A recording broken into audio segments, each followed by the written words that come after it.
जय जगन्नाथ पिलाने तुम यूट्यूब चैनल लिपो क्लासेस को स्वागत। तो आज वीडियो पिलाने आम देखिए कि +3 फर्स्ट सेमिस्टर कंपलसरी पेपर जैसे आम एसी ओडिया। तो एसी ओडिया पिलाने आज आम देखा यूनिट 4 रो 2 मार्क क्वेश्चन।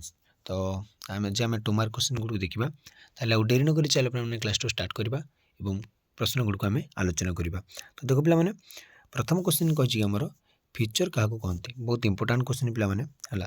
तो यहाँ बहुत इंपोर्टाट क्वेश्चन रही है यूनिट 4 यहाँ 1 मार्क 2 मार्क सियोर आसो क्वेश्चन मुझे फीचर क्या कहते। इंग्राजी में फीचर शब्द शब्दटी अंश अर्थहीनता प्रकाश करें। तो इंग्राजी में जो फीचर शब्द देखा से कौन ना मुखमंडल है। मुखमंडल माने जो फ्रंट है फ्रंट पेज अर्थहीनता से प्रकाश करें। तो से अर्थ कौन संवादपत्र तो प्राय आम देखी फीचर तो तार अर्थटा कौन से प्रकाश करता है। मात्र आधुनिक जुगर जदि वर्तमान समय देखा जेकोसी आकर्षण संवादर सविशेष बरणी मन छुआ शैली परिवेशित आलोच्य साधारणतः फीचर रूप विवेचित। से कौन कहला एठार पिला देख आकर्षणीय संवादर सविशेष बरणी है जो आकर्षणीय संवाद रही संवादर सविशेष बरणीटा मन छुआ शैली परिवेशित कर मन छुआ शैली माने जमती मन को छुई पार से भाई शैली जो परिवेशित कराए ताकू आम साधारणतः कौन कह ना फीचर बोली कहवा। तो आभिधानिक दृष्टि जब आम देखा शब्दटी हूँ एक तत्सम शब्दरूप निजक समन्वय यार सृष्टि। आभिधानिक अर्थ है आकृति। तो आभिधानिक अर्थ कौन ना आकृति।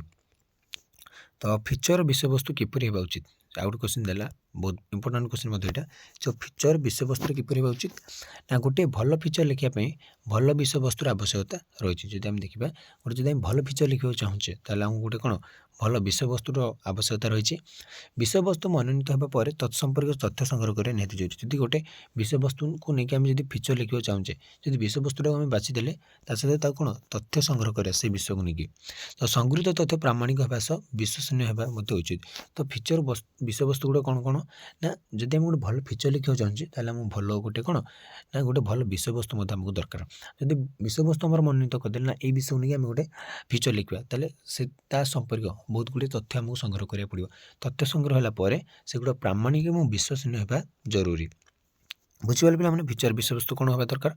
तो 3 नंबर क्वेश्चन देखा फीचरटी कहीं शिक्षाभित्तिक होगा आवश्यक कहीं से शिक्षाभित्तिक होगा आवश्यक अन्य किसी नुह। तो फीचर संयोजित तथ्य तत्व पाठकर अज्ञता दूर कर साहय माने माने पाठ हो मैंने से पढ़ है तो जी पढ़ तार किसी कौन ज्ञान मिल पार तार अज्ञानता कौन दूर हो। फीचरटी पढ़ी सारापर पाठ जो नुआ कथा जानवर सुझ पाइब से लेखक सचेतन रहा उचित। माने फीचर जो जड़े पाठ पढ़ो से किसी नुआ ज्ञान पाइब कि नुआ तथ्य से पाइपर नुआ कथा जानवर से जो सुझ पाइले से कौन गोटे लाभ हो। आदि आम पढ़ा जब फीचरटी जब किसी न लाभ ना तो पढ़ार मूल्य कौन। तो से लेखक सब सचेतन रहा आवश्यक जे फीचरटी जिते पाठटी पढ़ो तार किसी ज्ञान आसो तार किसी कौन अज्ञताटा दूर हो। 4 नंबर क्वेश्चन देखिए पे व्यक्तिगत विवरणात्मक फीचर क्या कहते देखा प्रख्यात व्यक्ति मान व्यक्तिगत विवरण को फीचर भाव प्रस्तुत कर जो प्रख्यात व्यक्ति मान रही जमी आम स्वाधीनता संग्रामी हेले राजनेता माने हेले बड़ बड़ व्यावसायिक माने व्यवसायी माने हेले तो जी कि बड़ बड़ कौन गोटे बहुत बड़ सफल होती तो से व्यक्तिगत विवरण पर्सनाली जो विवरणी रही तो ताकू फीचर भाव प्रस्तुत कराए। प्रख्यात व्यक्ति मान जीवन और कार्य फीचर भाव प्रस्तुत कले पाठ्यक्य स्वीकृति लाभ करे। जदि आम आम वैज्ञानिक मनकर एपीजे अब्दुल कलाम से आम बहुत बड़ वैज्ञानिक है आम भारतर से कौन राष्ट्रपति थे तो नहीं गोटे लेखाजी फीचर ताल से कौन पाठक मान बहुत भलि छुईब पाठक मैंने किसी कौन जानीपर है किसी शिखा जिनस बहुत गुड़िए रही तो से भाई जिनस नहीं कौन सब फीचर लिखा जाए। संस्कृति और मनोरंजन भित्तिक फीचर क्या कहुए देखिए संस्कृति और कौन मनोरंजन भित्तिक फीचर क्या कहुए। संस्कृति फीचर रे गोटे संस्कृति विषय में भल भाव गवेषणा कराए तार विभिन्न सांस्कृतिक दिग विषय आलोचना कराए। तो संस्कृति फीचर जोटा रहा आमर तो संस्कृति फीचर कौन ना संस्कृति विषय गोटे संस्कृति आम भारतीय संस्कृतिर जेकोसी गोटे संस्कृति नहीं कि तार भल भाव गवेषणा कर भल भाव में मन इच्छा जाए लिखिले हेनी से संस्कृति विभिन्न प्रकार संस्कृति ओडिशार बहुत गुड़े संस्कृति रही भारत अनेक गुड़े संस्कृति रही तो से संस्कृति भितर गोटा नहीं कि तो ता विषय गवेषणा कर तार विभिन्न सांस्कृतिक दिग को ଯଦି ଆମେ ସେ ବିଷୟରେ ଆଲୋଚନା କରିଲେ ତାକୁ ଆମେ ସଂସ୍କୃତି ଫିଚର କହିବା। ଏଥିସହିତ ଲୋକଙ୍କ ମନୋରଞ୍ଜନ ଉଦ୍ଦେଶ୍ୟରେ ସିନେମା, ଯାତ୍ରା, ଖେଳ, କସରତ ପ୍ରଭୃତି ଭିନ୍ନ ମାଧ୍ୟମ ଉପରେ ମଧ୍ୟ ଆଲୋଚନା କରାଯାଏ। ତାକୁ ଆମେ କହିବା ମନୋରଞ୍ଜନ ଭିତ୍ତିକ ଫିଚର। ତ ତାପରେ ଦେଖିବା ପିଲାମାନେ 6 ନମ୍ବର କ୍ୱେଶ୍ଚନ, ଶିକ୍ଷା ଭିତ୍ତିକ ଫିଚର ସମ୍ବନ୍ଧରେ ଆଲୋକପାତ କର। ଶିକ୍ଷା ଭିତ୍ତିକ ଫିଚର କ'ଣ? ଶିକ୍ଷା ଭିତ୍ତିକ ଫିଚରରେ ସଂଯୋଜିତ ତଥ୍ୟ ଓ ତତ୍ତ୍ୱ ପାଠକର ଅଜ୍ଞତାକୁ ଦୂର କରିବାରେ ସହାୟକ ହୋଇଥାଏ। ଫିଚରଟି ପଢ଼ି ସାରିବା ପରେ ପାଠକ ଯେଭଳି ନୂଆ କଥା ଜାଣିବା ସୁଯୋଗ ପାଇବ ସେଭଳି ସେଥିପ୍ରତି ଲେଖକ ସଚେତନ ରହିବା ଉଚିତ। ନୂଆ ତଥ୍ୟ ବା ଜ୍ଞାନ ବୃଦ୍ଧି କରିଥାଏ। ତେଣୁ ଫିଚରଟି ଶିକ୍ଷା ଭିତ୍ତିକ ହେବା ଉଚିତ। ତ ସବୁବେଳେ ଫିଚରଟି କ'ଣ ପିଲାମାନେ ଶିକ୍ଷା ଭିତ୍ତିକ ହେବା ଉଚିତ। ତା ଦେଖ ଫଟୋ ଫିଚର କାହାକୁ କୁହନ୍ତି? ଫଟୋ ଫିଚର ଦେଖ କ୍ରମିକତା ଥିବା କିଛି ଫଟୋ ମାଧ୍ୟମରେ ସାମଗ୍ରୀ ଭାବଟିକୁ ଫିଚର ମାଧ୍ୟମରେ ପରିବେଷଣ କରାଯାଏ। ଦରକାର ପଡ଼ିଲେ ଏଥିରେ କିଛି ଫଟୋ କ୍ୟାପସନ୍ ବା ଫଟୋ ଆଖ୍ୟା ଲେଖିଦିଏ। କିଛି ଫଟୋ କ୍ୟାପସନ୍ ବା କିଛି ଫଟୋ ଆଖ୍ୟା ଲେଖାଯାଇଥାଏ। ଅନ୍ୟ ପ୍ରକାର କହିବାକୁ ଗଲେ ଫିଚର ଚରିତ୍ର ରୂପ ହେଉଛି ଫଟୋ ଫିଚର ହେଲା। ଯେଉଁ ଫିଚର ଯେଉଁ ଚରିତ୍ରଟା ସେଇଟା ହେଉଛି ଫଟୋ ଫିଚର। ତାପରେ ଆସିଲା ପିଲାମାନେ ଦେଖିବା ମାନକ ସ୍ତମ୍ଭ କାହାକୁ କୁହାଯାଏ? ସ୍ତମ୍ଭ ଲିଖନରେ ଆସିଲା ମାନକ ସ୍ତମ୍ଭ ହେଲା। ମାନକ ସ୍ତମ୍ଭ ସମ୍ପାଦକୀୟ ଭଳି ଏକ ମୁଖ୍ୟ ସ୍ତମ୍ଭ, ସେଇଟା ମଧ୍ୟ ବହୁତ ଗୋଟେ ମୁଖ୍ୟ ସ୍ତମ୍ଭ ଲେଖାରେ, କିନ୍ତୁ ଏହାର ସ୍ଥାନ ସମ୍ପାଦକୀୟ ତଳେ। ସମ୍ପାଦକୀୟ ପ୍ରଥମେ, ତା ତଳେ ରହିଛି କ'ଣ? ମାନକ ସ୍ତମ୍ଭ। ସାଧାରଣତଃ ସମ୍ପାଦକୀୟ ତଳେ ଏକ ସ୍ୱତନ୍ତ୍ର ଶୀର୍ଷକ ଭାବେ ଏହା ପ୍ରକାଶ ପାଏ। କେତେକ ଖବରକାଗଜ ଏହାକୁ ସମ୍ପାଦକୀୟ ପୃଷ୍ଠାର ଉପର ଡାହାଣ କୋଣରେ ଦେଇଥାନ୍ତି। ସମ୍ବାଦ ପତ୍ରିକାର ଏହି ସ୍ଥାନରେ ଲେଖିଥିଲେ ପ୍ରଖ୍ୟାତ ସାହିତ୍ୟିକ ସୁରେନ୍ଦ୍ର ମହାନ୍ତି ଶେଷ ସ୍ତମ୍ଭ ଶୀର୍ଷକରେ। ତ ସମ୍ବାଦ ପତ୍ରିକାରେ ଏଟାକୁ କିଏ ଲେଖିଥିଲେ? ପ୍ରଖ୍ୟାତ ସାହିତ୍ୟିକ ଆମର ସୁରେନ୍ଦ୍ର ମହାନ୍ତି ତାଙ୍କ ଶେଷ ସ୍ତମ୍ଭ ଶୀର୍ଷକରେ ସେ ଲେଖିଥିଲେ। ତ ମାନକ ସ୍ତମ୍ଭ ମାନେ କ'ଣ? ସମ୍ପାଦକୀୟ ରହୁଛନ୍ତି ସମ୍ପାଦକୀୟ ତଳେ, ଆଉ ସେଇଟା ଖବରକାଗଜ ଯାହାକୁ ସମ୍ପାଦକୀୟ ପୃଷ୍ଠାର ଯେଉଁଠି ସମ୍ପାଦକ ଲେଖୁଛନ୍ତି ତାର ଉପର ଡାହାଣ କୋଣରେ ମାନକ ସ୍ତମ୍ଭଟିକୁ ସ୍ଥାନ ଦେଇଥାନ୍ତି। ସ୍ତମ୍ଭ କାହାକୁ କୁହାଯାଏ? ବହୁତ ଇମ୍ପୋର୍ଟାଣ୍ଟ କ୍ୱେଶ୍ଚିନ୍ ପିଲାମାନେ। ଜନସାଧାରଣଙ୍କର ସାମାଜିକ, ରାଜନୈତିକ, ଆର୍ଥନୈତିକ ତଥା ସାଂସ୍କୃତିକ ବିଚାରଧାରାରେ ଘଟୁଥିବା ନୂତନ ଚିନ୍ତା, ଚେତନା, ଘଟଣା, ଦୁର୍ଘଟଣା, ସମସ୍ୟା, ବିଶୃଙ୍ଖଳାଠାରୁ ଆରମ୍ଭ କରି ଇତିହାସ, ଦର୍ଶନ ଓ ବିଜ୍ଞାନ ପର୍ଯ୍ୟନ୍ତ ଯେକୌଣସି ବିଷୟକୁ କେନ୍ଦ୍ର କରି ବୌଦ୍ଧିକ ବିଚାରାନୁଶୀଳନ ପୂର୍ବକ ସୁନ୍ଦର ଶୈଳୀରେ ପ୍ରକାଶିତ ହୋଇଥିବା ରଚନାଗୁଡ଼ିକୁ ସ୍ତମ୍ଭ ବୋଲି କୁହାଯାଏ। କ'ଣ ନା? ବୌଦ୍ଧିକ ବିଚାରାନୁଶୀଳନ ପୂର୍ବକ ସୁନ୍ଦର ଶୈଳୀରେ ପ୍ରକାଶିତ ହୋଇଥିବା ରଚନାଗୁଡ଼ିକୁ ଆମେ କହିବା ସ୍ତମ୍ଭ। ଏହି କ୍ଷେତ୍ରରେ ଯେମିତି ସାମାଜିକ, ରାଜନୈତିକ, ଅର୍ଥନୈତିକ, ସାଂସ୍କୃତିକ, ତା ସହିତ ଚିନ୍ତା, ଚେତନା, ଘଟଣା, ଦୁର୍ଘଟଣା ଏଗୁଡ଼ିକୁ ନେଇକି ଯେଉଁ ଲେଖାଯାଉଛି ତାକୁ ଆମେ କହିବା ସ୍ତମ୍ଭ। ସମାଜରେ ପ୍ରକାଶ ପାଇଥିବା ସ୍ତମ୍ଭଟିର ନାମ କ'ଣ? ତ ସମାଜରେ ଯେଉଁ ପ୍ରକାଶ ପାଇଥିବା ସ୍ତମ୍ଭଟିର ନାମ ହେଉଛି, ତ ସମାଜରେ ପ୍ରକାଶ ପାଇଥିବା ସ୍ତମ୍ଭଟି କ'ଣ ହେଲା ନା ଅଣାଗାର ହେଲା। ଅଣାଗାର ତ ଛଦ୍ମ ନାମରେ ଝିଟିପିଟି କହେ ସ୍ତମ୍ଭଟି ପ୍ରକାଶ ପାଇଥିଲା ହେଲା। ସମାଜରେ ଯେଉଁ ଦୈନିକ ଖବରକାଗଜରେ ଆମର ଡକ୍ଟର ରାଧାନାଥ ରଥଙ୍କର ଅଣାଗାର ଛଦ୍ମ ନାମରେ ସେଟା ଝିଟିପିଟି କହେ ବୋଲି ସ୍ତମ୍ଭଟି ପ୍ରକାଶ ପାଇଥିଲା। କାହା ଲିଖିତ କେଉଁ ସ୍ତମ୍ଭଟି ମାତୃଭୂମି ସମ୍ବାଦପତ୍ର ଯଥେଷ୍ଟ ଜନପ୍ରିୟ କରିଥିଲା? ତ ମଧୁସୂଦନ ମହାନ୍ତିଙ୍କ ବୁଲା କୁକୁରର ଝୁଲାମୁଣି କ'ଣ ସ୍ତମ୍ଭଟି ମାତୃଭୂମି ସମ୍ବାଦପତ୍ର ଯଥେଷ୍ଟ ଜନପ୍ରିୟ କରିଥିଲା। ତ ଯେଉଁ ମାତୃଭୂମି ସମ୍ବାଦପତ୍ର ଥିଲା ସେଟା କି ଏତେ ଜଣାଶୁଣା ନାହିଁ ଏଇ ସମ୍ବାଦପତ୍ରଟା, କିନ୍ତୁ ଯେତେବେଳେ ବୁଲା କୁକୁର ଝୁଲାମୁଣି ସ୍ତମ୍ଭଟି ପ୍ରକାଶ ପାଇଲା ସେ ପୁରା ଫେମସ୍ ହେଇଗଲା ସେଇ ସମ୍ବାଦ ପତ୍ରିକାଟି। ତ କେଉଁ ବ୍ୟକ୍ତିତ୍ୱଙ୍କର ସ୍ତମ୍ଭଟି ରାଜନୈତିକ ପୃଷ୍ଠଭୂମି ଉପରେ ଲିଖିତ ଥିଲା? ତ ଡକ୍ଟର ହରେକୃଷ୍ଣ ମହାତାବଙ୍କ ଗାଁ ମଜଲିସ ଜାଣିଥିବ ତ ହରେକୃଷ୍ଣ ମହାତାବଙ୍କୁ। ତ ସେଇ ଗାଁ ମଜଲିସ ସ୍ତମ୍ଭଟି ତତ୍କାଳୀନ ସମାଜର ରାଜନୈତିକ ପୃଷ୍ଠଭୂମିକୁ ଉପରେ ସେଟା ଲିଖିତ ଥିଲା। 3 ନମ୍ବର କ୍ୱେଶ୍ଚନ୍ ଦେଖିବା ପିଲାମାନେ, ବିଶିଷ୍ଟ ସ୍ତମ୍ଭକାର ପ୍ରଦ୍ୟୁମ୍ନ ବଳଙ୍କର ସ୍ତମ୍ଭଟିର ନାମ କହୁଥିଲେ? ପ୍ରଦ୍ୟୁମ୍ନ ବଳ, ସେ ମଧ୍ୟ ବହୁତ ବଡ଼ ସ୍ତମ୍ଭକାର। ବିଶିଷ୍ଟ ସ୍ତମ୍ଭକାର ପ୍ରଦ୍ୟୁମ୍ନ ବଳ ସାମାଜିକ ବ୍ୟବସ୍ଥା ବିରୋଧ କରି ଅଭିମତ ସ୍ତମ୍ଭରେ ନିଜର ଚେତନାକୁ ପରିପ୍ରକାଶ କରିଥିଲେ। ତାଙ୍କ ସ୍ତମ୍ଭରେ ପ୍ରଗତିଶୀଳତା ବେଶ ପ୍ରତ୍ୟକ୍ଷ, ଦଳିତ, ନିଷ୍ପେଷିତ, ଖଟିଖିଆ ମଣିଷଠାରୁ ଆରମ୍ଭ କରି ରାଜନୀତି ପର୍ଯ୍ୟନ୍ତ ସବୁ ପ୍ରସଙ୍ଗ ନେଇ ସେ ନିଜ ସ୍ତମ୍ଭରେ ପରିସରଭୁକ୍ତ କରିଛନ୍ତି। ପ୍ରଦ୍ୟୁମ୍ନ ବଳ ସବୁ ଦଳିତମାନଙ୍କ ପାଇଁ, ନିଷ୍ପେଷିତମାନଙ୍କ ପାଇଁ, ଖଟିକିଆ ଲୋକମାନଙ୍କ ଠାରୁ ଆରମ୍ଭ କରି ରାଜନେତାମାନଙ୍କ ପାଇଁ ମଧ୍ୟ ସେ କ'ଣ ନିଜ ପ୍ରସଙ୍ଗରେ ସବୁ ପ୍ରସଙ୍ଗକୁ ନିଜ ସ୍ତମ୍ଭରେ ସେ ପରିସରଭୁକ୍ତ କରିଛନ୍ତି। ବିଜ୍ଞାପନ କାହାକୁ କୁହାଯାଏ ପିଲାମାନେ? ଏଇଟା ପିଲାମାନେ ମଧ୍ୟ ବହୁତ ଇମ୍ପୋର୍ଟାଣ୍ଟ କ୍ୱେଶ୍ଚନ୍ ହେଲା। ମୁଁ ଯେମିତି କହିଲି ବିଜ୍ଞାପନ କାହାକୁ କୁହାଯାଏ, ସ୍ତମ୍ଭ କାହାକୁ କୁହାଯାଏ, ଫିଚର କାହାକୁ, 3-4ଟି ମଧ୍ୟରୁ ଗୋଟେ ପକାଇଦେବ।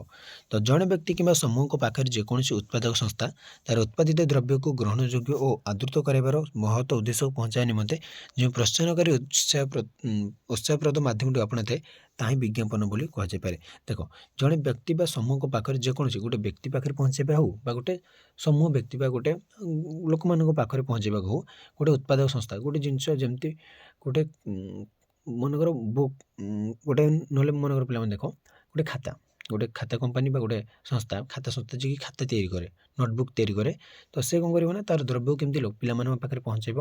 ତ ସେଥିପାଇଁ ସେ କ'ଣ ଚେଷ୍ଟା କରୁଛି ତାର ଉତ୍ପାଦିତ ଦ୍ରବ୍ୟକୁ ଗ୍ରହଣଯୋଗ୍ୟ କରିବ ଏବଂ ଆଦୃତ କରିବ, ମାନେ ଲୋକମାନେ ପିଲାମାନଙ୍କ ପାଖରେ ଫେମସ୍ କରିବ। ଖାତାଟା କ'ଣ ପିଲାମାନେ କିଣିବେ ଯେଉଁ ବହୁତ। ତ ମହତ ଉଦ୍ଦେଶ୍ୟକୁ ପହଞ୍ଚାଇବା ନିମନ୍ତେ ଯେଉଁ ପ୍ରୋତ୍ସାହନ କରି ସେ ଗୋଟେ ଉତ୍ସାହଟା ବା ସେ ଯେଉଁଟା ମାଧ୍ୟମଟା ଆପଣଥାଏ ତାକୁ ବିଜ୍ଞାପନ। ସେ କ'ଣ କରିବ ନା ସେ ସ୍କୁଲ ପାଖରେ କ'ଣ ବିକ୍ରି କରିବ, ନହେଲେ ପିଲାମାନଙ୍କୁ କ'ଣ ଖାତାଟାକୁ ଟିକେ ଦେଖିବ, ତା'ର ପେଜ୍ କ୍ୱାଲିଟି ତା'ର ବହୁତ ଭଲ, ଏମିତି ସେ କ'ଣ ସେ କେମିତି ପିଲାମାନେ ସେ କିଣିବେ ମାନେ ସେଇଟାକୁ ସେ ତାକୁ କ'ଣ ଆଡ଼ଭର୍ଟାଇଜମେଣ୍ଟ କରିବ।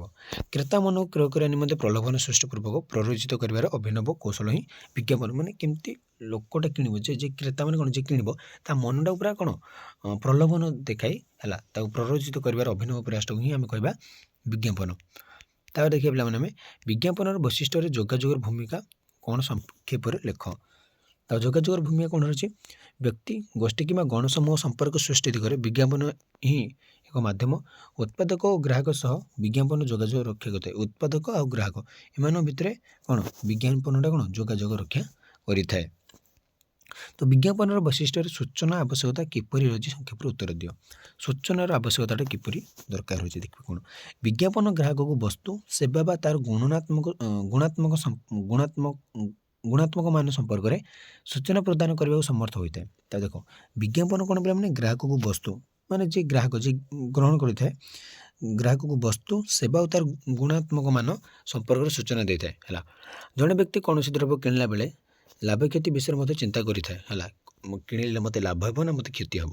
ବିଜ୍ଞାପନର ସୂଚନାରୁ ଦ୍ରବ୍ୟ ସମ୍ପର୍କରେ ଗ୍ରାହକ ସବିଶେଷ ତଥ୍ୟ ପାଇଥାଏ। ମାନେ ଯେତେବେଳେ ଗ୍ରାହକଟିଏ କିଛି କିଣିଥାଏ ତ ସେ ବିଜ୍ଞାପନ ଯଦି ଦେଖିଲେ ତ ସେ ଜାଣିବ ଏଠି କିଣିଲେ ମୋତେ କ୍ଷତି ହେବ କିମ୍ବା ଲାଭ ହେବ। କିନ୍ତୁ ବିଜ୍ଞାପନରେ ପ୍ରଦତ୍ତ ସୂଚନା ସମ୍ପୂର୍ଣ୍ଣ ସତ୍ୟ ହେବା ନିହାତି ଜରୁରୀ ଅଟେ। ତ ସେଇଟା ସତ୍ୟ ହେବା ଦରକାର। ଫେକ୍ରେ ମଧ୍ୟ କିଏ କୁହନ୍ତି ହଁ ଏଇଟା ଆମର ଭଲ ପ୍ରଡ଼କ୍ଟ, ଏଇଟା ଆମର ଭଲ ଜିନିଷ, ନିଅ ୟୁଜ୍ କର ବହୁତ ଭଲ ହେବ, କିନ୍ତୁ ସବୁ ତ ସେ ସତ କୁହନ୍ତିନି ନା। ତ ସେଥିପାଇଁ ସେଇଟା ଟିକେ ଧ୍ୟାନ ଦେବାକୁ ପଡ଼ିବ। ତ ବିଜ୍ଞାପନର ବୈଶିଷ୍ଟ୍ୟ ମଧ୍ୟରେ ପରିଚିତ ପୃଷ୍ଠପୋଷକର କି ଆବଶ୍ୟକତା ରହିଛି ସଂକ୍ଷେପରେ ଆଲୋଚନା କର। ତ ପରିଚିତ ପୃଷ୍ଠପୋଷକ ଦେଖିବା କ'ଣ ବିଜ୍ଞାପନ ପାଇଁ ଜଣେ ବ୍ୟକ୍ତି ସଂସ୍ଥା କିମ୍ବା କମ୍ପାନୀ ଅର୍ଥ ବ୍ୟୟପୂର୍ବକ ପୃଷ୍ଠପୋଷକତା କରିପାରନ୍ତି। ପରିଚିତ କମ୍ପାନୀ ବିଜ୍ଞାପନ ଦ୍ୱାରା ତା'ର ଉତ୍ପାଦନ ବିକ୍ରୟ ବୃଦ୍ଧି କରିପାରେ। ଦ୍ରବ୍ୟ ବିକ୍ରୟ କ୍ଷେତ୍ରରେ ଜଣାଶୁଣା କମ୍ପାନୀ ବିଜ୍ଞାପନ ଦ୍ୱାରା ଅଧିକ ଗ୍ରାହକଙ୍କୁ ସେ ଯଦି ଗୋଟେ ଜଣାଶୁଣା କମ୍ପାନୀ ସେ ଅଧିକ ଟଙ୍କା ଖର୍ଚ୍ଚ କରି ମଧ୍ୟ କ'ଣ ବିଜ୍ଞାପନ ସେ ସବୁ ତିଆରି କରିଥାଏ ବା ଗ୍ରାହକକୁ ଆକୃଷ୍ଟ କରିବା ପରେ ସେ ସମର୍ଥ ହୋଇଥାଏ। ତ ସ୍ଥାନୀୟ ବିଜ୍ଞାପନ କାହାକୁ କୁହାଯାଏ ଦେଖ ପିଲାମାନେ। ସ୍ଥାନୀୟ ବିଜ୍ଞାପନ ଏକ ନିର୍ଦ୍ଦିଷ୍ଟ କ୍ଷୁଦ୍ର ପରିସରରେ ପ୍ରଦର୍ଶିତ ବା ପ୍ରଚାରିତ ମାନେ କମ୍ ଏରିଆ ମାନେ ଓଡ଼ିଶାର ଗୋଟେ ପ୍ରଡ଼କ୍ଟ ଆସିଲା ଓଡ଼ିଶା ଭିତରେ ହିଁ ରହିବ, ତ ତାକୁ ଆମେ କହିବା ସ୍ଥାନୀୟ ମାନେ ଗୋଟେ ନିର୍ଦ୍ଦିଷ୍ଟ ଜାଗାରେ ହିଁ। ସ୍ଥାନୀୟ ଖୁଚୁରା ବ୍ୟବସାୟୀ, ପାଇକାରା ବ୍ୟବସାୟୀ, ବିଭାଗୀୟ ଷ୍ଟୋର ସମୂହ, କୋଅପରେଟିଭ୍ ଷ୍ଟୋର, ଲୁଗା ଦୋକାନୀ, ଅଳଙ୍କାର ବ୍ୟବସାୟୀଙ୍କ ଦ୍ୱାରା ପ୍ରଦର୍ଶିତ ହୋଇଥାଏ। ଏଇଟା ସେ ମାନେ ଯେଉଁ ଅଞ୍ଚଳରେ ହେଇଥିବ ଉତ୍ପାଦକଟା ବା ତା'ର ଫ୍ୟାକ୍ଟ୍ରିଟା ବା ଯେଉଁଠି ଉତ୍ପାଦନ ହେଉଥିବ ସେ ଭିତରେ ହିଁ ଏଇଟା ରହିଯାଇଥାଏ। ଏହା କେବଳ ସେ ନିର୍ଦ୍ଦିଷ୍ଟ ଅଞ୍ଚଳର ଉପଭୋକ୍ତାଙ୍କ ପାଇଁ ଉଦ୍ଦିଷ୍ଟ। ଗଣମାଧ୍ୟମ ମଧ୍ୟ ଆଞ୍ଚଳିକ ପୃଷ୍ଠାରେ ଏଭଳି ବିଜ୍ଞାପନ ସ୍ଥାନ ଦେଇଥାନ୍ତି। ମାନେ ଏ ଯେଉଁ ପାଖାପାଖି ଅଞ୍ଚଳରେ ସେ ଯେଉଁ ଅଞ୍ଚଳରେ ସେଇଟା ତିଆରି ହେଇଥିବ ସେ ପାଖାପାଖି ଅଞ୍ଚଳରେ ହିଁ। ଏତଦ୍ବ୍ୟତୀତ ହୋର୍ଡ଼ିଂ, ପୋଷ୍ଟର, ପ୍ରେକ୍ଷାଳୟ ଇତ୍ୟାଦିରେ ଏହି ବିଜ୍ଞାପନ ଉପଭୋକ୍ତା ବା ଗ୍ରାହକ ସୃଷ୍ଟି ପାଇଁ ପ୍ରଦର୍ଶନ କରାଯାଇଥାଏ। ଏଇଟା ମାନେ କ'ଣ ହେଲା ନା ପିଲାମାନେ ଗୋଟେ ନିର୍ଦ୍ଦିଷ୍ଟ ଅଞ୍ଚଳରେ କ'ଣ ଗୋଟେ ତିଆରି କରାଗଲା, ଯେମିତି ଗୋଟେ ହଲ୍ ତିଆରି କରାଗଲା ମନେକର, ସେଇଟା ଗୋଟେ କ'ଣ ବ୍ୟବସାୟ ମଧ୍ୟ। ତ ହଲ୍ ଗୁଡ଼ିକରେ ବା ପ୍ରେକ୍ଷାଳୟ ମାନଙ୍କରେ ମଧ୍ୟ ପୋଷ୍ଟର ମରାଯିବ ହେଲା, ଯାହାଫଳରେ ଲୋକମାନେ ଯାଉଛନ୍ତି ଯେ ହଲ୍କୁ, ନହେଲେ ବସ୍ ଷ୍ଟପ୍ ଗୁଡ଼ିକରେ ଦେଖିଥିବ ନହେଲେ ପୋଷ୍ଟର ମାରୁଛନ୍ତି ମାନେ ସ୍ଥାନୀୟ ପାଇଁ ହେଲା। କ'ଣ ଗୋଟେ ନୂଆ ଖୋଲାଗଲା ତ ସେଗୁଡ଼ିକ। ଆଞ୍ଚଳିକ ବିଜ୍ଞାପନ କାହାକୁ କୁହାଯାଏ ଦେଖିବା। ଆଞ୍ଚଳିକ ବିଜ୍ଞାପନ ସ୍ଥାନୀୟ ବିଜ୍ଞାପନ ଠାରୁ ଆଞ୍ଚଳିକ ବିଜ୍ଞାପନର କ୍ଷେତ୍ର ବିସ୍ତୃତ। ଦେଖ ସ୍ଥାନୀୟଟା ବହୁତ ଛୋଟ, ତାଠୁ ଟିକେ ବଡ଼ ହେଲା କିଏ, ତାପରେ ଆସିଲା କିଏ ଆମର ଆଞ୍ଚଳିକ ବିଜ୍ଞାପନ। ଏଇଟା ହେଉଛି ସ୍ଥାନୀୟ, ଏଇଟା ହେଉଛି ତାଠୁ ଟିକେ ବଡ଼ ହେଲା ଆଞ୍ଚଳିକ। ତ ଏହା ଏକ ନିର୍ଦ୍ଦିଷ୍ଟ ଅଞ୍ଚଳ ପରିବ୍ୟାପ୍ତ। ଏହା ଗୋଟିଏ ରାଜ୍ୟ ଭିତରେ ହୋଇପାରେ କିମ୍ବା ସେ ରାଜ୍ୟର ଜନସାଧାରଣ ଅନ୍ୟ ରାଜ୍ୟରେ ବସବାସ କରୁଥିଲେ ମଧ୍ୟ ଏହି ବିଜ୍ଞାପନ ସେମାନଙ୍କୁ ଆକର୍ଷିତ କରିପାରେ। ଏଇଟା ଗୋଟେ ରାଜ୍ୟର ହେଲା। ତ ସ୍ଥାନୀୟ ସମ୍ବଳ ମାନେ ହେଉଛି କହିବାକୁ ଗଲେ ଗୋଟେ ବ୍ଲକ ବା ଗୋଟେ ପଞ୍ଚାୟତ ବା ସେମିତି 4-5ଟି ପଞ୍ଚାୟତ 6-7ଟି ପଞ୍ଚାୟତ ପାଖାପାଖି ଯେଉଁ ଥିବେ ସେ ଭିତରେ ଯଦି ଆମେ କହିଦେବା ବା ଗୋଟେ ବ୍ଲକ ବା ଗୋଟେ ଛୋଟ ଅଞ୍ଚଳକୁ ନେଇକି ଆମେ କହିପାରିବା। କିନ୍ତୁ ଆଞ୍ଚଳିକଟା ସ୍ଥାନୀୟଠାରୁ ଟିକେ ବଡ଼, ମାନେ ସେ ଆମ ଓଡ଼ିଶା ଭିତରେ ହେଇପାରେ ବା ଓଡ଼ିଶାର ବାହାରେ ଯେଉଁ ଓଡ଼ିଆର ଅଧିବାସୀ ରହୁଛନ୍ତି ସେ। ତ ଏଭଳି ବିଜ୍ଞାପନ ପ୍ରସ୍ତୁତକର୍ତ୍ତା ବା ପ୍ରାୟୋଜକ ଉତ୍ପାଦନକାରୀ ସଂସ୍ଥା ହୋଇପାରେ କିମ୍ବା ଆଞ୍ଚଳିକ ବଣ୍ଟନକାରୀ ହୋଇପାରନ୍ତି।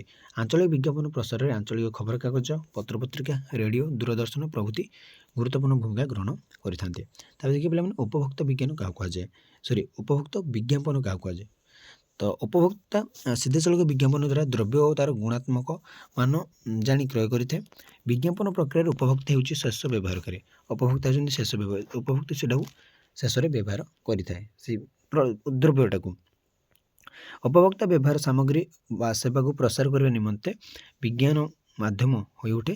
ରୁଚି ଅନୁଯାୟୀ ଉପଭୋକ୍ତା କରିବା ନିମନ୍ତେ ସେ ପ୍ରୋତ୍ସାହିତ କରେ। ଯଦି ଭଲ ଲାଗିଲା ଜିନିଷଟା, ମାନେ ସେ ଯେଉଁ ଦ୍ରବ୍ୟଟା ସେ ଯେଉଁ କିଣିଥିବ ଯଦି ତାକୁ ସେଇଟା ତା ବ୍ୟବହାରରେ ଭଲରେ ଆସିଲା ତାହେଲେ ସେ କ'ଣ ପିଲାମାନେ ନା ରୁଚି ଅନୁଯାୟୀ ଉପଭୋଗ କରିବା ନିମନ୍ତେ ସେ ତା'ର ପ୍ରୋତ୍ସାହିତ କରେ। ଦୃଷ୍ଟାନ୍ତ ସ୍ୱରୂପ ଟୁଥପେଷ୍ଟ, ଟୁଥବ୍ରଶ, ଚା, ଟେକ୍ସଟାଇଲ ଇତ୍ୟାଦି ଆବଶ୍ୟକ ଦ୍ରବ୍ୟଗୁଡ଼ିକୁ ଗଣମାଧ୍ୟମ ଯଥା ଖବରକାଗଜ, ରେଡ଼ିଓ, ଦୂରଦର୍ଶନ ପ୍ରତ୍ୟେକ ସମୟରେ ସେଇଟା ବିଜ୍ଞାପିତ ହୋଇଥାଏ। ଦେଖିଥିବ ତୁମେ ମାନେ ଟିଭି ଗୁଡ଼ିକରେ, ରେଡ଼ିଓ ଗୁଡ଼ିକରେ ଶୁଣିଥିବ ମଧ୍ୟ ସେ ତାର କ'ଣ ବିଜ୍ଞାପନ ଚାଲୁଥିବ। ତ ବୃତ୍ତିଗତ ବିଜ୍ଞାପନ କାହାକୁ କୁହାଯାଏ? ସଂକ୍ଷେପରେ ଲେଖ ଦେଖ ପିଲାମାନେ। ଜନସାଧାରଣଙ୍କୁ ସେବା ଯୋଗାଉଥିବା ଓ ବୃତ୍ତିଗତ ପ୍ରକ୍ରିୟା ଭିତରେ ରହିଥିବା ବ୍ୟକ୍ତିବିଶେଷ ଯଥା ଡାକ୍ତର, ପ୍ରଫେସର, ଇଞ୍ଜିନିୟର ଓ ଅନ୍ୟାନ୍ୟ ସ୍ୱନାମଧନ୍ୟ ବ୍ୟକ୍ତିବିଶେଷଙ୍କ ପରାମର୍ଶ ଅନୁସାରେ ଦ୍ରବ୍ୟ ଓ ସେବା ଉପଭୋଗ ହୋଇଥାଏ। ଏଭଳି କ୍ଷେତ୍ରରେ ନିର୍ମାଣକାରୀ ସଂସ୍ଥା କିମ୍ବା ବଣ୍ଟନକାରୀ ସିଧାସଳଖ ସେମାନଙ୍କ ପ୍ରତିନିଧିମାନଙ୍କ ଜରିଆରେ ବିଜ୍ଞାପନ ପ୍ରସାର କରିଥାନ୍ତି। ତ ସେଇଟା ହେଉଛି ବୃତ୍ତିଗତ ହେଲା। ଜନସାଧାରଣ ସେବା ଯୋଗାଉଥିବା ଆଉ ବୃତ୍ତିଗତ ପ୍ରକ୍ରିୟାରେ ଯେମିତି ଡାକ୍ତର, ପ୍ରଫେସର, ଇଞ୍ଜିନିୟର ଏଗୁଡ଼ିକର ହେଲା, ସେମାନେ କିଛି ପରାମର୍ଶ ଦିଅନ୍ତି। ହଁ, ଡାକ୍ତର କହିବେ ଏଇ ମେଡ଼ିସିନଟା ଖାଅ ଭଲ, ତ ସେଗୁଡ଼ିକୁ କୁହାଯାଏ ଆମେ ବୃତ୍ତିଗତ ବିଜ୍ଞାପନ। ଗୋଟେ ଇଞ୍ଜିନିୟର କହିବ ହଁ ଏଇ ରଡ଼ କିମ୍ବା ମାନେ ଆମର ଯେଉଁ ଛଡ଼ କହୁଛନ୍ତି ରଡ଼, ଛଡ଼ ବା ସିମେଣ୍ଟ, ଏଇ ସିମେଣ୍ଟ ଆଣ। ଯଦି ଗୋଟେ ସିଭିଲ ଇଞ୍ଜିନିୟର ବା ଯେ ଘର କାମ କରନ୍ତି ତ ସେ କହିବେ ହଁ ଏଇଟା ଆଣ। ଗୋଟେ ପ୍ରଫେସର କହିବେ ନା ଏଇ ବୁକ୍ଟା କିଣ। ତ ଏମାନେ ହେଉଛନ୍ତି ଗୋଟେ ବୃତ୍ତିଗତ ବିଜ୍ଞାପନ ହେଲା। ବ୍ୟବସାୟ କିପରି ବିଜ୍ଞାପନ କ୍ଷେତ୍ରରେ ଗୁରୁଗମ୍ଭୀର ଶୈଳୀ ପ୍ରକାଶ କରିଥାଏ। ଦେଖ, କୌଶଳୀ ବ୍ୟବସାୟ ମାନେ ଯେଠି ଚାଲାକି, ସେମାନେ ନିଜ ନିଜ ବ୍ୟବସାୟ କ୍ଷେତ୍ରକୁ ବ୍ୟାପକ କରିବା ପାଇଁ ଏହି ସାହିତ୍ୟିକ ଦୃଷ୍ଟିଭଙ୍ଗୀ ମାଧ୍ୟମରେ ନୂଆ ନୂଆ ବିଜ୍ଞାପନ ସବୁ ବାହାର କରିଥାନ୍ତି, ଯାହା ସେମାନଙ୍କର ବ୍ୟବସାୟିକ ଆଭିମୁଖ୍ୟକୁ କେତେକ ଗୁରୁଗମ୍ଭୀର ଶୈଳୀରେ ପ୍ରକାଶ କରିପାରେ। ସେ ବହୁତ କ'ଣ ପ୍ଲାନିଂ କରି ସେମାନେ ସବୁ କରିଥାନ୍ତି। ଦୂଷିତ ଜଳ ଗଣାଗଣି ଟଙ୍କା ରଖିବା ପାଇଁ କି ପ୍ରକାର ବିଜ୍ଞାପନ ବାହାରିଛି? ଦେଖ, ଦୂଷିତ ଜଳ ପାନ କରି ବିଭିନ୍ନ ପ୍ରକାର ରୋଗରେ ଆକ୍ରାନ୍ତ ହେବା ପାଇଁ ପଡ଼ିଥାଏ। ଟଙ୍କା ପଇସା ଗଣି ନ ରଖିଲେ ମଣିଷ ଠକାମିର ଶିକାର ହୁଏ। ଏ ପ୍ରକାର ସଚେତନତା ଆଣିବା ପାଇଁ ସୁନ୍ଦର ଶିକ୍ଷଣୀୟ ବିଜ୍ଞାପନଟି ହେଲା ପାଣି ପିଇବା ଛାଣି ପଇସା ନେବ ଗଣିତ। ଏଇଭଳି ଭାବରେ ସବୁ ବହୁତ ଗୁଡ଼ିଏ ବିଜ୍ଞାପନ ରହିଛି। ତ ଏଇଟା କିଛି ଇମ୍ପୋର୍ଟାଣ୍ଟ ନାହିଁ। ବାଣିଜ୍ୟିକ ବିଜ୍ଞାପନ କାହାକୁ କୁହାଯାଏ? ତ ଦ୍ରବ୍ୟ ନିର୍ମାଣକାରୀ ସଂସ୍ଥା ବା ବଣ୍ଟନକାରୀମାନଙ୍କ ଦ୍ୱାରା ପ୍ରସ୍ତୁତ ବାଣିଜ୍ୟିକ ବିଜ୍ଞାପନଟି ପାଇକରା, କ୍ରେତା ଓ ବେପାରୀ ବ୍ୟବସାୟଙ୍କ ପାଇଁ ଉଦ୍ଦିଷ୍ଟ। ଦେଖ, ବେଳେବେଳେ ସଂସ୍ଥା ବା ବଣ୍ଟନକାରୀ ଦ୍ରବ୍ୟର ବିକ୍ରୟ ଲକ୍ଷ୍ୟକୁ ସଫଳ କରିବା ନିମନ୍ତେ ଅର୍ଥ ବା ରିହାତି ପ୍ରଦାନ କରନ୍ତି। ପରସେଣ୍ଟେଜ ମଧ୍ୟ ଦେଇଥାନ୍ତି, ଏତିକି ରିହାତି ବା ଏତିକି ଅଫ୍ରେ ଦେଇଥାନ୍ତି, 50% କି 20% କି 30% ଅଫ୍ରେ ଦେଇଥାନ୍ତି ହେଲା, ନିଜର ବିକ୍ରୟ ଲକ୍ଷ୍ୟଟାକୁ ଅଧିକ କରିବା ପାଇଁ। ବିଜ୍ଞାପନରେ ମୁଦ୍ରଣ ମାଧ୍ୟମର ଆବଶ୍ୟକତା କ'ଣ ରହିଛି? ଦେଖ, ମୁଦ୍ରଣ ମାଧ୍ୟମ କହିଲେ ସାଧାରଣତଃ ଖବରକାଗଜ, ପତ୍ରପତ୍ରିକା, ମୁଦ୍ରିତ ପ୍ରଚାରପତ୍ର ଇତ୍ୟାଦିକୁ ବୁଝାଏ। ତାକୁ ଆମେ କହିବା କ'ଣ ନା ମୁଦ୍ରଣ। ବିଜ୍ଞାପନ ବିନା କୌଣସି ଖବରକାଗଜ, ପତ୍ରପତ୍ରିକା ଇତ୍ୟାଦି ତିଷ୍ଠି ରହିବା ସମ୍ଭବପର ନୁହେଁ। ଯଦି ଦେଖ, ବିଜ୍ଞାପନ ବିନା କୌଣସି ଖବରକାଗଜ, ପତ୍ରପତ୍ରିକା ଇତ୍ୟାଦି ତିଷ୍ଠି ରହିବା ସମ୍ଭବପର ନୁହେଁ। ସାମ୍ପ୍ରତିକ କାଳରେ ମୁଦ୍ରିତ ମାଧ୍ୟମରେ ସିଧାସଳଖ ସାଧାରଣଙ୍କ ମନରେ ଭାବନା ଓ ଆବେଗ ସୃଷ୍ଟି କରିପାରୁଛି ଓ ଏହା ଏକ ଲୋକପ୍ରିୟ ମାଧ୍ୟମ। ଏଇଟା ବର୍ତ୍ତମାନ ଗୋଟେ ଲୋକପ୍ରିୟ ମାଧ୍ୟମ ହେବାରେ ଲାଗିଛି ମୁଦ୍ରଣଟା ହେଲା। ସମୟକୁ ସମୟ ମୁଦ୍ରଣ ମାଧ୍ୟମରେ ଅବର୍ଣ୍ଣନୀୟ ପ୍ରଭାବ ସାମାଜିକ ସ୍ତରରେ ଜାଗରଣ ସୃଷ୍ଟି କରିବାରେ ସମର୍ଥ ହୋଇଛି। ତେଣୁ ମୁଦ୍ରିତ ମାଧ୍ୟମରେ ବିଜ୍ଞାପନ ଗୁରୁତ୍ୱ। ତ ମୁଦ୍ରିତ ମାନେ ଯେଉଁ ଖବରକାଗଜରେ ହିଁ ବେସିକାଲି କ'ଣ ଆଡ଼ଭର୍ଟାଇଜମେଣ୍ଟ ହେଉଛି, କାରଣ ଲୋକମାନେ ପଢ଼ୁଛନ୍ତି। ବିଜ୍ଞାପନର ବାହ୍ୟ ମାଧ୍ୟମ ବିଷୟରେ ସଂକ୍ଷେପରେ ଲେଖ ଦେଖିବା। ବାହ୍ୟ ମାଧ୍ୟମ ଭିତ୍ତିକ ବିଜ୍ଞାପନର ମଧ୍ୟରେ ପୋଷ୍ଟର, ସାଇନବୋର୍ଡ଼ ଇତ୍ୟାଦି ଅନ୍ୟତମ। ଏଭଳି ମାଧ୍ୟମରେ ବିଜ୍ଞାପନ ସିଧାସଳଖ ଉପଭୋକ୍ତାର ଦୃଷ୍ଟି ଆକର୍ଷଣ କରିଥାଏ ହେଲା। ପୋଷ୍ଟର, ସାଇନବୋର୍ଡ଼ ଏଇ ମାଧ୍ୟମରେ କ'ଣ ଏଇ ଯେଉଁ ମାଧ୍ୟମରେ ବିଜ୍ଞାପନ ସିଧାସଳଖ କ'ଣ ଉପଭୋକ୍ତାର ଦୃଷ୍ଟି ଆକର୍ଷଣ କରିଥାଏ। ତ ଆସିଲା 37 ନମ୍ବର କ୍ୱେଶ୍ଚନ୍। ବୈଦ୍ୟୁତିକ ମାଧ୍ୟମ ବିଷୟରେ ସଂକ୍ଷେପରେ ଲେଖ। ତ ବୈଦ୍ୟୁତିକ ପ୍ରଯୁକ୍ତିବିଦ୍ୟା ବଳରେ ବେତାର ଓ ଦୂରଦର୍ଶନ, ଭିଡ଼ିଓ ଓ ଇଣ୍ଟରନେଟ୍ ମାଧ୍ୟମରେ ଦୃଶ୍ୟ ଶ୍ରାବ୍ୟ ବିଜ୍ଞାପନ ବେଶ ଲୋକାଭିମୁଖୀ। ଦେଖ, ଆମେ ଯଦି ଟିଭି ବା ଭିଡ଼ିଓ ଦେଖୁଛେ ତ ଆମେ ଦେଖିପାରୁଛେ, ତା ସହିତ ଶୁଣି ମଧ୍ୟ ପାରୁଛେ। ତ ଶବ୍ଦର ପ୍ରକୃତିକୁ ଘେନି ରେଡ଼ିଓ ଜନସାଧାରଣଙ୍କୁ ଆକୃଷ୍ଟ କରୁଥିବା ବେଳେ ଦୂରଦର୍ଶନ ବେଶୀ ପ୍ରଭାବଶାଳୀ ହୋଇଉଠିଛି। ଦେଖ, ଇଏ କ'ଣ ଖାଲି ଶୁଣିବା ପାଇଁ ଆମର ଶ୍ରାବ୍ୟ ଯନ୍ତ୍ରଟା କ'ଣ ରେଡ଼ିଓ, କିନ୍ତୁ ଆମର ଟେଲିଭିଜନ ବା ଟିଭି ଯାକୁ ଆମେ କହୁଛେ ତ ସେ କ'ଣ ନା ଉଭୟ, ସେ ଆମେ ଶୁଣିପାରୁଛେ ଓ ଦେଖି ମଧ୍ୟ ପାରୁଛେ। କାରଣ ଜନସାଧାରଣ ଉଭୟ ଦୃଶ୍ୟ ଶ୍ରାବ୍ୟ ମାଧ୍ୟମରେ ଦେଖିପାରୁଛନ୍ତି, ଶୁଣିପାରୁଛନ୍ତି ଓ ଅନୁଭବ ମଧ୍ୟ ଆମେ ଅନୁଭବ ମଧ୍ୟ କରିପାରୁଛେ। ବହୁତ ଡିଜାଇନ୍ ଆସିছে, ମନେକର ଗୋଟେ ସାଇକେଲ ବା ଗୋଟେ ମୋଟର ସାଇକେଲର ଗୋଟେ ଆଡ଼ଭର୍ଟାଇଜମେଣ୍ଟ ହେଲା, ତ ଆମେ ଦେଖିପାରୁଛେ, ତାକୁ ଶୁଣିପାରୁଛେ ଏବଂ କ'ଣ ନା ତାକୁ ଅନୁଭବ ମଧ୍ୟ କରିପାରୁଛେ କେମିତି କ'ଣ ହେଇଥିବ ସାଇକେଲଟା ହେଲା। ତ ତାପରେ ବିଜ୍ଞାପନର ପ୍ରଧାନ କାର୍ଯ୍ୟ କ'ଣ? ଦେଖ ପିଲାମାନେ, ବହୁତ ଇମ୍ପୋର୍ଟାଣ୍ଟ। ବିଜ୍ଞାପନର ପ୍ରଧାନ କାର୍ଯ୍ୟ ହେଲା ବ୍ୟକ୍ତିବିଶେଷ, ଉପଭୋକ୍ତା, ଗ୍ରାହକଙ୍କୁ ପ୍ରଲୋଭିତ କରିବା। ଗୋଟେ ଲୋକମାନଙ୍କୁ ପ୍ରଲୋଭିତ କରିବା, ସେଇଟା ହେଉଛି ବିଜ୍ଞାପନର ମୁଖ୍ୟ କାର୍ଯ୍ୟ। ତ ବ୍ୟକ୍ତିକୁ ପ୍ରଭାବିତ କରି ବସ୍ତୁ କ୍ରୟ କରିବା ପ୍ରେରଣା ଓ ସାମାଜିକ ସଚେତନତା ପାଇଁ ପ୍ରେରଣା ଦିଏ ବିଜ୍ଞାପନ। କେମିତି ବ୍ୟକ୍ତି ପ୍ରଭାବିତ କରି କେମିତି କ'ଣ କରି ତା ମନକୁ ପୁରା କିଣି ବା ତା ମନକୁ ପୁରା ଜିତେଇକି କେମିତି ସେ ଦ୍ରବ୍ୟଟା କିଣିବ, ତ ସେଇଥିପାଇଁ ସେ ଲାଗି ପଡ଼ନ୍ତି। ବ୍ୟକ୍ତି ବିଜ୍ଞାପନରେ ସ୍ଲୋଗାନ, ଚିତ୍ର, ସାମଗ୍ରୀ ପ୍ରଦତ୍ତ ସ୍ଲୋଗାନ ସହିତ ନିହିତ ବିଜ୍ଞାପିତ ଗୁଣବତ୍ତା, ସତ ତଥା ଲାଭପ୍ରଦ। ସେ ଖାଲି ଲାଭ, ଆମ ଜିନିଷଟା କିଣିଲେ ବହୁତ ଲାଭ ହୁଏ, ଅନ୍ୟମାନଙ୍କର ଖରାପ, ଯେମିତି ଦେଖିଥିବ ବହୁତ ଗୁଡ଼ିଏ। ତୁମେ ତ ବିଜ୍ଞାପନ ଦେଖୁଥିବ ପିଲାମାନେ, ଫୋନ୍ ଗୁଡ଼ିକରେ ମଧ୍ୟ ଦେଖାଯାଉଛି ହେଲା। ତ ଆକୃଷ୍ଟ ହୋଇ କ'ଣ ନିଜ ନିଜର ବ୍ୟବହାର୍ଯ୍ୟ ସାମଗ୍ରୀକୁ କ୍ରୟ କରିବା ପାଇଁ ସେମାନେ ପ୍ରେରଣା ଦେଇଥାନ୍ତି। ଦ୍ରବ୍ୟର ପରିଚୟ ସୃଷ୍ଟି କରିବା ପାଇଁ ବିଜ୍ଞାପନର କି ଆବଶ୍ୟକତା ରହିଛି? ଉପଭୋକ୍ତା ବା ଖାଉଟିମାନଙ୍କ ନିକଟରେ ନୂତନ ଭାବେ ଉତ୍ପାଦିତ ଦ୍ରବ୍ୟ ବା ସାମଗ୍ରୀକୁ ତା'ର ଗୁଣବତ୍ତା ଓ ମାନ ସମ୍ପର୍କରେ ସବିଶେଷ ତଥ୍ୟ ବା ଧାରଣା ଦେବା ପାଇଁ ଉଦ୍ଦିଷ୍ଟ ବିଜ୍ଞାପନ ହେଉଛି ଦ୍ରବ୍ୟର ପରିଚୟ ସୃଷ୍ଟି କରିବା ପାଇଁ ବିଜ୍ଞାପନ ଦ୍ରବ୍ୟ ବା ସେବା କ୍ରୟ ନିମନ୍ତେ ସାଧାରଣଙ୍କ ମନରେ ପ୍ରତ୍ୟୟ ସୃଷ୍ଟି କରିବାରେ ସମର୍ଥ ହୋଇଥାଏ। ତ ଏଇଟା ହେଲା ପିଲାମାନେ କ'ଣ 29 ନମ୍ବର ଆମର ଦ୍ରବ୍ୟର ପରିଚୟ ସୃଷ୍ଟି କରିବା ପାଇଁ ବିଜ୍ଞାପନର ଆବଶ୍ୟକତା। 33 ନମ୍ବର ଦେଖ ପ୍ରାଥମିକ ଓ ଚୟନ ଭିତ୍ତିକ ବିଜ୍ଞାପନ କାହାକୁ କୁହାଯାଏ? ବାଣିଜ୍ୟିକ ସଂଘ ଦ୍ୱାରା ଏବଂ ସମବାୟ ଗୋଷ୍ଠୀ ଦ୍ୱାରା ପ୍ରାଥମିକ ବିଜ୍ଞାପନ ସଞ୍ଚାଳିତ ହୁଏ। ଚୟନ ଭିତ୍ତିକ ବିଜ୍ଞାପନ ବ୍ରାଣ୍ଡେଡ୍ ବା ପରିଚିତ ଦ୍ରବ୍ୟକୁ ଘେନି ପ୍ରସ୍ତୁତ କରାଯାଏ। ଯେଉଁ ଚୟନ ଭିତ୍ତିକଟା ସେଇଟା ପୁରା ବ୍ରାଣ୍ଡେଡ୍ ଦ୍ରବ୍ୟକୁ ନେଇକରି ପ୍ରସ୍ତୁତ କରାଯାଏ। ଆନ୍ତର୍ଜାତିକ ବିଜ୍ଞାପନ କାହାକୁ କୁହାଯାଏ? ନା ବହୁରାଷ୍ଟ୍ରୀୟ କମ୍ପାନୀ ଗୁଡ଼ିକ ଦ୍ୱାରା ଆନ୍ତର୍ଜାତିକ ବିଜ୍ଞାପନ ଇଣ୍ଟରନ୍ୟାସନାଲ ସବୁ ଦେଶରେ ବା ପୃଥିବୀର ସବୁ ଦେଶରେ ବିଶ୍ୱରେ ବିଦେଶରେ ନିଜର ଉତ୍ପାଦିତ ଦ୍ରବ୍ୟ ତା'ର ସେବାକୁ ପ୍ରଚାର କରିବା ନିମନ୍ତେ ରପ୍ତାନିକାରୀ କମ୍ପାନୀ ଗୁଡ଼ିକ ବିଜ୍ଞାପନକୁ ଅମୋଘ ଅସ୍ତ୍ର ରୂପେ ମାନେ ବାହାର ଦେଶକୁ ଯାଇ ସେମାନେ ବିକ୍ରି କରିବା ପରେ ନାହିଁ ସେମାନେ ବିଜ୍ଞାପନକୁ ଅସ୍ତ୍ର ରୂପେ ଧରିବେ। ଏୟାର ଇଣ୍ଡିଆ ଅନ୍ୟାନ୍ୟ ଏୟାରଲାଇନ୍ ତଥା ବହୁରାଷ୍ଟ୍ରୀୟ କମ୍ପାନୀ ଗୁଡ଼ିକ ବିଜ୍ଞାପନ ମାଧ୍ୟମରେ ନିଜର ଆଧିପତ୍ୟ ବିସ୍ତାର କରିବାରେ ସକ୍ଷମ ହୋଇପାରିଛନ୍ତି। କୋକାକୋଲା ପେପ୍ସି ତା'ର ସ୍ୱତନ୍ତ୍ର ଉଦାହରଣ। କୋକାକୋଲା ପେପ୍ସି ବାହାର ଦେଶର କମ୍ପାନୀ କିନ୍ତୁ ସେଇଟା ଭାରତର ମଧ୍ୟ ତା'ର କ'ଣ ମାର୍କେଟିଂ ପୁରା ଚାଲିଛି। ଆନ୍ତର୍ଜାତିକ ବିଜ୍ଞାପନ ବ୍ୟୟବହୁଳ ଏବଂ ସୁନାମଧନ୍ୟ ବିଜ୍ଞାପନ ଏଜେନ୍ସିଙ୍କ ଦ୍ୱାରା ପ୍ରସ୍ତୁତ ହୋଇ ସମଗ୍ର ବିଶ୍ୱରେ ସେଇଟା ପ୍ରଦର୍ଶିତ ହୋଇଥାଏ ସାରା ବିଶ୍ୱରେ ସେଇଟା। ତ ପ୍ରତ୍ୟକ୍ଷ ବିଜ୍ଞାପନ କାହାକୁ କୁହନ୍ତି ଦେଖିବେ ପିଲାମାନେ? ବ୍ୟକ୍ତି ଦ୍ୱାରା ବିଜ୍ଞାପନକୁ ସିଧାସଳଖ ଉପଭୋକ୍ତା କିମ୍ବା ଜନସାଧାରଣଙ୍କ ପାଖରେ ପହଞ୍ଚାଇ ପାରେ। ପ୍ରତ୍ୟେକ ବଣ୍ଟନ ଜନିତ ବିଜ୍ଞାପନ ଗୁଡ଼ିକ ମଧ୍ୟରେ କ୍ଷୁଦ୍ର ପୁସ୍ତିକା ମାଗଣାରେ ବଣ୍ଟନ ମୁଦ୍ରିତ କାଗଜ ଫର୍ଦ୍ଦ ଚିଠି ଇତ୍ୟାଦି ଅନ୍ୟତମ। ଏଗୁଡ଼ିକ ଯଦି ପ୍ରତ୍ୟେକ ବିଜ୍ଞାପନ ମାନେ କାଗଜ ଫର୍ଦ୍ଦ ଦେବା ଚିଠି ଦେବା ଏଇ ମାଧ୍ୟମରେ ମଧ୍ୟ ବିଜ୍ଞାପନ କରାଯାଇଥାଏ ବା ଛୋଟ ଛୋଟ ପୁସ୍ତକ ଦେବା ଯାହାଫଳରେ ତାଙ୍କର ଦ୍ରବ୍ୟ ଗୁଡ଼ିକ ଥିବ ତା'ର ଲାଭଦାୟକଟା କ'ଣ ସେଇଟା ମଧ୍ୟ ଲେଖାଥିବ। ବିଜ୍ଞାପନର ବୈଶିଷ୍ଟ୍ୟରେ ଉପଭୋକ୍ତାର ପସନ୍ଦ କିପରି ଆବଶ୍ୟକତା ହୁଏ? ଦେଖ ଉପଭୋକ୍ତାର ପସନ୍ଦ ଅନୁଯାୟୀ ବିଜ୍ଞାପନ ଦ୍ରବ୍ୟ ବା ସେବା କ୍ରୟ ଦିଗରେ ଗୁରୁତ୍ୱପୂର୍ଣ୍ଣ ଭୂମିକା ଗ୍ରହଣ କରିଥାଏ। ଦେଖ ଉପଭୋକ୍ତା ପସନ୍ଦ କରୁଛି ନା ନ ପସନ୍ଦ କରୁଛି ସେଇଟା ମଧ୍ୟ ଗୁରୁତ୍ୱପୂର୍ଣ୍ଣ ଭୂମିକା ଭାବରେ ଦେଖାଯାଇଥାଏ। ଉପଭୋକ୍ତାର ଆର୍ଥିକ ସ୍ଥିତି ଅନୁଯାୟୀ ପସନ୍ଦ ଯୋଗ୍ୟ ବା ନିଜ ରୁଚି ମୁତାବକ ଦ୍ରବ୍ୟ କିଣିବା କ୍ଷେତ୍ରରେ ବିଜ୍ଞାପନ ବେଶ୍ ତ ସେଠି ତା'ର ଯେଉଁଟା ରୁଚି ତା'ର ଯେଉଁଟା ପସନ୍ଦ ସେ ଦ୍ରବ୍ୟଟା ସେ କିଣିବ ନା ହେଲା ସେ କ୍ଷେତ୍ରରେ ବେଶ୍ ସହାୟକ ହୋଇଥାଏ। ବିଜ୍ଞାପନରେ ଗବେଷଣାର କ'ଣ ଆବଶ୍ୟକତା ରହିଛି? ବିଜ୍ଞାପନ ନୂତନ ଦ୍ରବ୍ୟ ପ୍ରସ୍ତୁତି ସମ୍ପର୍କୀୟ ଗବେଷଣା ଓ ତା'ର ପ୍ରସ୍ତୁତିଗତ କ୍ଷେତ୍ରକୁ ବିକଶିତ କରିବାରେ ପ୍ରୋତ୍ସାହନ ଯୋଗାଏ ହେଲା। ବିଜ୍ଞାପନଟା କ'ଣ ନା ପିଲାମାନେ ନୂତନ ଦ୍ରବ୍ୟ ପ୍ରସ୍ତୁତି ସମ୍ପର୍କୀୟ ଗବେଷଣା ଓ ତା'ର ପ୍ରସ୍ତୁତିଗତ କ୍ଷେତ୍ରକୁ ସେ ବିକଶିତ କରିବା ପାଇଁ ପ୍ରୋତ୍ସାହନ ଯୋଗାଏ। ପ୍ରତ୍ୟେକ ବ୍ୟବସାୟିକ ପ୍ରତିଷ୍ଠାନ କିମ୍ବା କମ୍ପାନୀ ସାଧାରଣତଃ ରୁଚି ମାନେ ପସନ୍ଦକୁ ଦେଖି ହିଁ ନୂତନ ଦ୍ରବ୍ୟ ଉତ୍ପାଦନ ପ୍ରକ୍ରିୟା ଜାରି ରଖନ୍ତି ହେଲା। ମାନେ ଲୋକମାନଙ୍କର ରୁଚିଟା କ'ଣ ରହିଛି କେଉଁ ଦ୍ରବ୍ୟ ପ୍ରତି ତ ସେଇଟାକୁ ଦେଖି ସେମାନେ କ'ଣ ଉତ୍ପାଦନ ପ୍ରକ୍ରିୟାଟା ଚାଲୁ ରଖନ୍ତି। ପ୍ରତ୍ୟେକ ମୁହୂର୍ତ୍ତରେ ଉପଭୋକ୍ତାମାନଙ୍କର ରୁଚିରେ ପରିବର୍ତ୍ତନ ଘଟୁଥିବାରୁ ବ୍ୟବସାୟିକ ସଂସ୍ଥା ବା କମ୍ପାନୀ ସେହି ଅନୁସାରେ ନୂତନ ଜ୍ଞାନ କୌଶଳ ବା ପ୍ରସ୍ତୁତି ପ୍ରକ୍ରିୟାକୁ ସେମାନେ ତ୍ୱରାନ୍ୱିତ କରିଥାନ୍ତି। ତ ତାପରେ ଆଉ କେତୋଟି ରହିଛି ବୋଲି ଆମେ ଦେଖିବା। ବିଜ୍ଞାପନ କିଏ ବୃଦ୍ଧିକରଣ ଘଟାଇଛି? ବ୍ୟବସାୟ କ୍ଷେତ୍ରରେ ଉତ୍ପାଦନ କ୍ଷେତ୍ରରେ ସୁବିଧାବାଦୀ ଲାଭଦାୟକ ସଂସ୍ଥାମାନେ ଏବଂ ଅନୁଷ୍ଠାନ କ୍ଷେତ୍ରରେ ବିଜ୍ଞାପନର ପ୍ରୟୋଜନ ଅତିମାତ୍ରାରେ ସମ୍ପ୍ରତି ଅନୁଭୂତ ହୋଇଛି।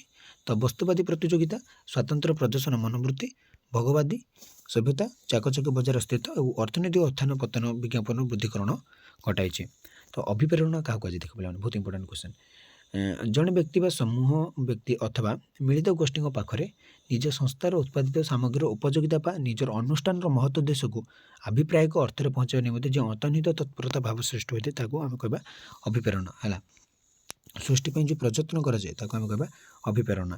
ଯେଉଁ ନିଜର ଅନୁଷ୍ଠାନର ମହତ୍ ଉଦ୍ଦେଶ୍ୟକୁ ଅଭିପ୍ରାୟକ ଅର୍ଥରେ ହେଲା ନିଜର ଅନୁଷ୍ଠାନର କ'ଣ ମହତ୍ ଉଦ୍ଦେଶ୍ୟଟାକୁ ଯେଉଁ ଅଭିପ୍ରାୟକ ଅର୍ଥରେ ପହଞ୍ଚାଇବା ନିମନ୍ତେ ଯେଉଁ ଅନ୍ତର୍ନିହିତ ତତ୍ପରତା ଭାବ ସୃଷ୍ଟି କରାଯାଏ ତାକୁ କହିବା ଅଭିପ୍ରେରଣା। ପ୍ରଚାର କର୍ମ ସମ୍ପାଦିତ କରିବାକୁ ବିଜ୍ଞାପନ କାହାର ଆଶ୍ରୟ ନେଇଥାଏ? ନା ପ୍ରଚାର କର୍ମ ସମ୍ପାଦିତ କରିବାକୁ ବିଜ୍ଞାପନ ସାହିତ୍ୟର ଆଶ୍ରୟ ନେଇଥାଏ। ସାହିତ୍ୟ ପୃଷ୍ଠାର ଢକଢ଼ମାଳି ଲୋକବାଣୀ ଇତ୍ୟାଦି ଭରପୁର ହୋଇ ରହିଛି। ତ ଉତ୍ପାଦର ଗୁରୁତ୍ୱ ନେଇ ବିଜ୍ଞାପନ ଲୋକବାଣୀ ଢଗ ଇତ୍ୟାଦି ଗ୍ରହଣ କରି ସାଧାରଣ ଲୋକ ବୁଝିଲା ଭଳି ଶୈଳୀରେ ନିଜ କଥା ପ୍ରକାଶ କରିଥାଏ।